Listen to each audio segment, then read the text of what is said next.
Friends, welcome to my channel. आज के इस वीडियो में मैं शेयर कर रही हूँ आपके साथ में कुछ वास्तु टिप्स आपके मैरिज को लेकर के। तो मेरे पास बहुत सारे क्वेश्चंस आते हैं कि शोना कुछ ऐसा टिप्स तो जिनकी मदद से हमारी मैरिज लाइफ थोड़ी सी बेटर हो सके। क्योंकि क्या होता है कि कितना भी हम ट्राई कर ले, कितना भी हम ये सोच ले कि हम सब कुछ अच्छा ही कर रहे हैं, कहीं ना कहीं हम देखते हैं कि हमारी लाइफ में थोड़ी सी प्रॉब्लम आ रही होती है, थोड़ी सी नोकझोंक हो जाती है, छोटे छोटे बातों पर झगड़ा हो जाता है। तो कई बार क्या होता है कि बाहरी लोगों की वजह से ऐसा होता है, उनकी इंटरफेरेंस की वजह से ऐसा होता है, रिलेटिव हो गए, इन लॉज हो गए। पर कई बार ऐसा होता है कि बाहरी लोगों का कोई हाथ ही नहीं है, घर पे ही छोटी सी छोटी बातों पे बहस हो गई और छोटी बात बड़ी हो जाती है। अगर ऐसा आपके साथ में हो रहा है, आप दोनों बिल्कुल भी सेम पेज पे नहीं है, आप जो कहती है बिल्कुल उसका उल्टा वो करते हैं, आप कहना कुछ चाहते हैं वो समझते कुछ और हैं, तो इसका मतलब साफ है कि कहीं ना कहीं हमारे घर में कुछ डिसबैलेंस है, यानी कि एलिमेंट्स का डिसबैलेंस हो गया है। घर में अगर आपके एलिमेंट्स का डिसबैलेंस है तो आपकी लाइफ में उसका कुप्रभाव जो कहते हैं हम, वो बिल्कुल पड़ने वाला है। तो ऐसे में ज़रूरत है कि हमें अपने घर की तरफ देखना है कि क्या हमने ही तो कुछ ऐसी गलती नहीं कर दी है जिसकी वजह से ऐसा हो रहा है। तो वैसे ही मैं कुछ आपको टिप्स देने वाली हूँ, बहुत छोटी छोटी बातें हैं, अगर आप इस पर ध्यान देंगे तो आपकी मैरिज लाइफ जो है वो बिल्कुल इम्प्रूव हो जाएगी।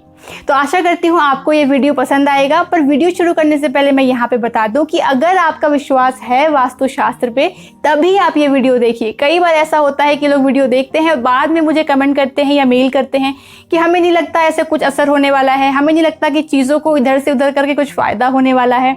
तो मैं आपको बता, शास्त्र पे आपको भले विश्वास हो या ना हो, पर आपके नकार देने से ये सच झूठ में नहीं बदल जाने वाला। वास्तुशास्त्र बिल्कुल हवा की तरह है। मैं हमेशा अपने क्लाइंट को बोलती हूँ, हवा को हम देख नहीं सकते हैं, पर क्या हम ये नकार सकते हैं कि हवा है ही नहीं? बिल्कुल नहीं। करेक्ट, हवा है, हम सबको पता है, भले वो दिखे या ना दिखे। उसी तरीके से वास्तुशास्त्र भी हमारी लाइफ पे अप्लाई होता है, चाहे हम इस बात को माने या ना माने। लाइफ में जो भी हो रहा होता है, अच्छा या बुरा, उसका बहुत बड़ा कनेक्शन होता है कि हमारे आसपास में जो एलिमेंट्स है वो बैलेंस्ड है या नहीं, यानी हमारे घर में हमने किस तरीके से चीज़ों को रखा है, कहाँ पे किस चीज़ को प्लेस किया है, इसका बहुत ज़्यादा असर पड़ता है।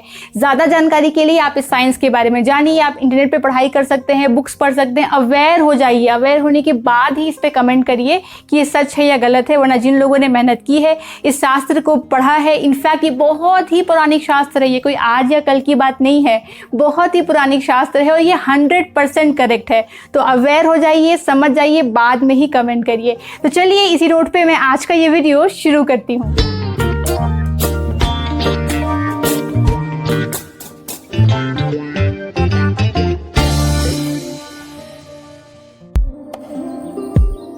सबसे पहले चीज, अगर आपके लाइफ में ऐसा हो रहा है कि मनमुटाव हो जा रहा है, आप जो कह रहे हैं वो आपके हस्बैंड बिल्कुल उसका ऑपोजिट कर रहे हैं, या अगर आप हस्बैंड है तो आपकी वाइफ बिल्कुल ऑपोजिट कर रही है, आपकी बात नहीं मान रही है, बेडरूम में आते ही छोटी सी छोटी बातों पे झगड़ा हो जाता है, कहा सुनी हो जाती है, जब तक आप बाकी जगह होते हो हॉल में तब तक सब कुछ ठीक होता है, बेडरूम में आते ही कुछ ना कुछ झगड़ा हो जाता है, तो आपको जरूरत है सबसे पहले ये देखने की कि आप जिस मैट्रेस पे सो रहे हैं क्या वो 2 मैट्रेस है या सिंगल मैट्रेस है। मेरा कहने का मतलब ये है कि कई बार ऐसा होता है कि एक ही बेड पे हम 2 मैट्रेस डाल देते हैं। अगर डबल साइज का बेड है, किंग साइज का बेड है, तो हम 2 सिंगल डाल देते हैं और उसके बाद में उसके ऊपर सो रहे होते हैं। तो अगर आप 2 मैट्रेस को ज्वाइन करके सो रहे हैं तो आपके बीच में मनमुटाव बिल्कुल होगा। करना क्या है आपको, सॉल्यूशन क्या है, जल्दी से उस मैट्रेस को सिंगल में कन्वर्ट करिए। आप दे दीजिए दुकानदार को, उसको बोलिए वो एक बना दे, या फिर आप एक सिंगल खरीद लीजिए। एक होना चाहिए मैट्रेस, बेसिकली 2 ज्वाइंट करके उस पर नहीं सोना है। इसका बहुत बड़ा प्रभाव पड़ता है, झगड़े होने निश्चित है ऐसे रूम में, तो एक बार जरूर चेक कर लीजिए। दूसरी चीज जो आपको ध्यान देनी है, आप अपने मैरिड लाइफ से जुड़ी हुई जो भी प्यारी प्यारी यादें हैं, चाहे आप लोगों के फोटोज हो, शादी का एल्बम हो, एक दूसरे को दिया हुआ गिफ्ट हो, कार्ड हो, वो कहाँ रखते हैं। कई सारे लोग लिविंग रूम में सजा देते हैं उस कार्ड को, कई सारे लोग शादी के एल्बम को किसी भी लॉफ्ट में रख देते हैं, किसी भी सूटकेस के अंदर रख देते हैं, बेड के अंदर रख देते हैं। आपको ऐसा बिल्कुल नहीं करना है। आपके घर का, ध्यान से सुनिए, आपके घर का वेस्ट साउथ वेस्ट हिस्सा जो है वहीं पे होनी चाहिए आप लोगों से जुड़ी हुई कोई भी चीज़ें, चाहे वो एल्बम है, कार्ड है, गिफ्ट है, कुछ भी स्वीट मेमोरीज जो आप लोगों ने कलेक्ट की है ओवर ईयर्स, शादी से पहले की है, शादी की है, वो आपको वहीं पे रखना है। किसी कबर्ड में रख लीजिए वहाँ पे, या जैसे भी कबर्ड नहीं है तो कुछ इंतजाम करिए, पर रखना वहीं है और कहीं नहीं रखना है। अब जब भी मैं डायरेक्शन की बातें करती हूँ, काफ़ी लोग कंफ्यूज हो जाते हैं कि डायरेक्शन देखे कैसे। आप मैग्नेटिक कॉम्पास से देख सकते हैं, मोबाइल पे ऐसे ऐप्स भी आते हैं जिसकी मदद से आप घर के सेंटर में खड़े हो जाइए। उसके बाद आप देखिए कि सेंटर पे खड़े होने के बाद पॉइंटर कहाँ कहाँ पॉइंट कर रहा है, नॉर्थ कहाँ दिखा रहा है। जहाँ भी नॉर्थ होगा उस डायरेक्शन से आप ये जज कर सकते हैं कि वेस्ट किधर है, ईस्ट किधर है, साउथ किधर है, वो वहाँ पे लिखा हुआ रहता है। तो बहुत ईजी है, कोई एक ऐसा वीडियो देख लीजिए और समझ जाइए। मैं भी बाद में होगा कभी इस पे वीडियो बना दूंगी, पर फिलहाल आप याद रखिए वेस्ट साउथ वेस्ट में ही आपको शादी से जुड़ी हुई चीजों को रखनी है और कहीं नहीं रखना। नेक्स्ट आपको ध्यान देना है कि क्या आपके मास्टर बेडरूम में आपने कुछ आर्टिफिशियल फ्लावर्स तो नहीं रख दिए हैं। आर्टिफिशियल फ्लावर्स को आपको आपके बेडरूम में बिल्कुल नहीं रखना है। आर्टिफिशियल फ्लावर्स क्या रिप्रेजेंट करता है, वो दिखने में सुंदर होता है, पर क्या उसमें स्मेल होती है, क्या उसमें किसी भी तरीके की जान होती है? बिल्कुल नहीं होता, राइट। वो बस आर्टिफिशियल है, ऊपर से वो हमेशा अच्छा दिखेगा पर अंदर से खोखला है, मतलब रियलिटी बिल्कुल नहीं है। जो लोग अपने मास्टर बेडरूम में आर्टिफिशियल फ्लावर्स रखते हैं या प्लांट्स रखते हैं आर्टिफिशियल, उनकी मैरिड लाइफ भी ऐसी हो जाती है।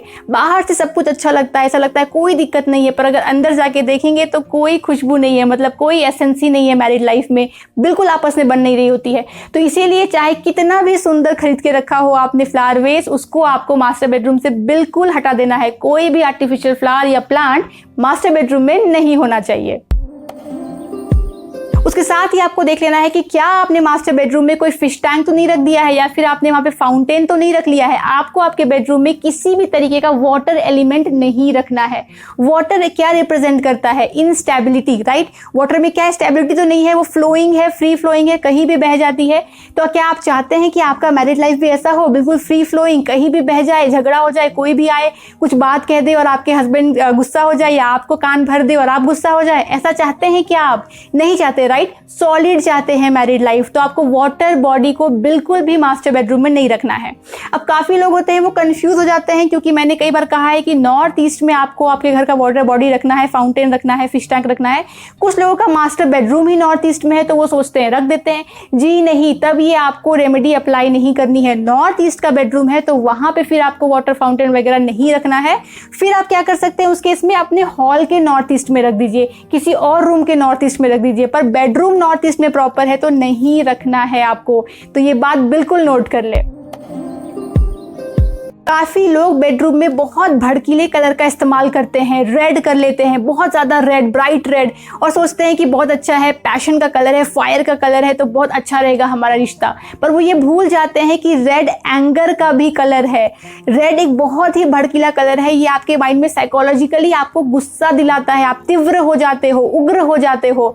आपको रेड अपने मास्टर बेडरूम में बिल्कुल नहीं रखना है। हमेशा सॉफ्ट कलर रखना है, मैट फिनिश कलर रखना है। सॉफ्ट कलर या फिर जो अर्थ को एलिमेंट को रिप्रेजेंट करता है आपको रखना है। लाइट मैजेंटा रख सकते हो आप, बेज रख सकते हो, व्हाइट सबसे अच्छा रहता है मास्टर बेडरूम के लिए। आप लाइट येलो भी कर सकते हो, लाइट पिंक भी कर सकते हो, पर भूल करके भी आपको भड़कीला रेड वहां पे नहीं रखना है। इससे आपके मैरिड लाइफ में पैशन नहीं आने वाला, एग्रेशन आने वाला है। और क्या चाहते हैं आप, शांति चाहते हैं या एग्रेशन चाहते हैं? आई एम श्योर शांति चाहते होंगे। तो रेड दीवार है तो बिल्कुल हटा दीजिए। अब जब मैं भी कभी भी ऐसा कहती हूँ तो मुझे कमेंट आते हैं मेरा दीवार रेड है, कुछ रेमेडी बताइए। कोई रेमेडी नहीं है, कलर हटाना ही रेमेडी है। तो कलर को हटाइए, सॉफ्ट कलर लगाइए और आप देखेंगे कि आपके बीच जो झगड़े हो रहे थे वो बिल्कुल खत्म हो जाते हैं। तो ये सबसे अच्छा उपाय रहेगा। नेक्स्ट आपको क्या टिप फॉलो करना है, फिर से घर के वेस्ट साउथ वेस्ट में चले जाइए और वहां पे लगा दीजिए 2 हंसों के जोड़े वाला पेंटिंग। हंस एक ऐसा पक्षी है जो चाहे कुछ भी हो जाए अपने पार्टनर को बिल्कुल नहीं छोड़ता है। तो आपको 2 हंसों का जोड़ा का फोटो वेस्ट साउथ वेस्ट में लगा देना है अपने मास्टर बेडरूम के। अगर मास्टर बेडरूम आपका साउथ वेस्ट में नहीं है, वहां वेस्ट साउथ वेस्ट नहीं पड़ता है, तो घर के वेस्ट साउथ वेस्ट में लगा दीजिए। घर को ग्रेड करिए, घर का जहां वेस्ट साउथ वेस्ट है वहां पे ये फोटो लगा दीजिए। इससे आप देखेंगे कि आप दोनों में काफी ज्यादा प्रेम बढ़ जाएगा। कुछ भी हो जाए, हंस कभी अपने जोड़े को नहीं छोड़ता है, तो वही आपकी लाइफ में भी होगा। बहुत लोग तोते का लगा लेते हैं, पर आपको तोता वगैरह नहीं लगाना है। सिर्फ और सिर्फ जो सफेद कलर का हंस आता है उसी का फोटो आपको वहां पे लगा देना है, काफी अच्छा असर पड़ेगा। चलिए नेक्स्ट टिप देती हूँ। आपको चले जाना है अपने घर के साउथ वॉल पे और साउथ वॉल पे लगा देना है एक पहाड़ की पेंटिंग। तो पहाड़ क्या रिप्रेजेंट करता है? Stability in life, solidity. आप पहाड़ को चाह के भी मूव कर सकते हैं? बिल्कुल नहीं कर सकते हैं। तो अगर आप अपनी लाइफ में स्टेबिलिटी चाहते हैं, चाहे फाइनेंशियल फ्रंट में चाहते हो या रिलेशनशिप में चाहते हो, पहाड़ की वहां पे अगर आप पेंटिंग लगाएंगे तो आप देखेंगे आपकी लाइफ में काफी स्टेबिलिटी आएगी, आपके रिलेशनशिप में काफी स्टेबिलिटी आएगी। लोगों के भड़काने पे नहीं भड़केंगे आप लोग, झगड़े नहीं होंगे, तालमेल रहेगा। तो पहाड़ की पेंटिंग जरूर लगाए, पर ध्यान रहे क्योंकि हम साउथ वॉल पे लगा रहे हैं तो हम ज्यादा ब्लू या ब्लैक वाला नहीं लगा सकते हैं। तो कैसा पहाड़ का पेंटिंग चूज करेंगे? गूगल इमेज से डाउनलोड कर सकते हैं। ऐसा पहाड़ का पेंटिंग जहाँ पे थोड़े लाइट कलर है, पहाड़ भले ही ब्लैक कलर में हो पर आसमान ऐसा ना हो कि पूरा नीला दिख रहा हो, जमीन पूरी पानी भरी है उसके आगे, वैसा नहीं। थोड़ा सा ऐसा कलर में जहाँ पे सूर्य की लालिमा आ रही हो, थोड़ा सा ऑरेंज हो स्काई और सामने थोड़े पेड़ पौधे हो, इस तरीके का आपको पेंटिंग चूज करना है और साउथ वॉल पे लगा देना है। अगली टिप जो मैं आपको देने जा रही हूँ, ये करने में आपको बहुत तकलीफ होगी क्योंकि हम सबके घर में ये प्रॉब्लम होती है। हम सब लोग अपने बेड के अंदर क्या करते हैं? स्टोरेज बना देते हैं और उसके अंदर क्या रख देते हैं? कबाड़ भर देते हैं, पुराने रजाई डाल देते हैं, एक्स्ट्रा तकिया, बेडशीट और पता नहीं क्या क्या, सूटकेसेस भी डाल देते हैं। ये बिल्कुल नहीं करना चाहिए। किसी और रूम में भले आप कर लीजिए, मास्टर बेडरूम के अंदर, बेड के अंदर में आपको कबाड़ नहीं भरना है। कोशिश करिए उसको बहुत लाइट और हल्का रखिए। अगर सामान रखना भी है तो टाइम टू टाइम उसको क्लीन कर लीजिए, वरना होता क्या है, मकड़े के जाले उसमें आ जाते हैं, गंदगी उसमें आ जाती है, क्लटर्ड रहता है और जब हम उसके ऊपर सोते हैं हमारे दिमाग पे वो बहुत असर करता है और धीरे धीरे बेडरूम का माहौल क्या हो जाता है? गुस्से से भरा, झगड़े से भरा। बहुत ही आप अंदर आते ही आपको लगेगा कि एक दूसरे को काट खाए, गुस्सा करे। वो नहीं होगा अगर आप उसको साफ सुथरा रखते हैं। अपने रूम में कबाड़ मत भरिए। इनफैक्ट पूरे घर में आपको कबाड़ नहीं भरना है, साफ सुथरा रखना है। जो चीज़ यूज़ में नहीं आ रही है तुरंत डिस्कार्ड करिए, कल के लिए जमा करने का कोई फ़ायदा नहीं है। तो ये टिप ज़रूर फॉलो करिए आप।